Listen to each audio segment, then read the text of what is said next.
One of the common questions that I've been asked on DMs recently has been that should we consider studying in India instead of going abroad? Now, I personally believe that is a great option. Now, if you were to ask me this question 5 or 10 years ago, my answer would have been really different. But I'll tell you a few reasons why considering to studying in India, especially for your undergrad, could be a great option today.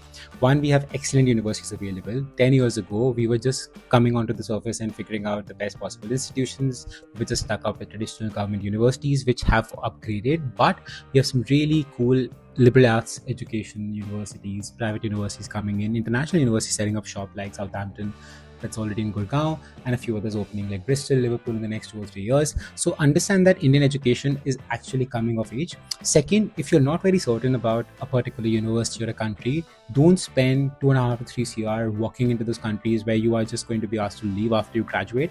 Third, with the kind of industries being developed in India, with the FDI and the kind of funding coming to India, I think you have to realize the opportunity. We are a developing nation. That also means careers are going to develop it. So if you are not so sure about going to an international destination, I'd rather consider studying at the best schools in India. If in case you are certain about going abroad, ask yourself two questions. Can this decision be postponed to a postgrad education? Can I still go and get exposure during summer and exchange programs? Can that be a possibility? And if you're still kind of conflicted between the decision, instead of rushing to it, particularly if you're in grade 12, do drop us a DM, block a session with us at Mindler. We'll be happy to help you navigate and figure out all the pros and cons of this decision. It's not supposed to be taken all by yourself. I know it sounds tricky and difficult, but don't worry, it doesn't have to be overwhelming. There are people who are trained to help you do this. So reach out to us, we're happy to help.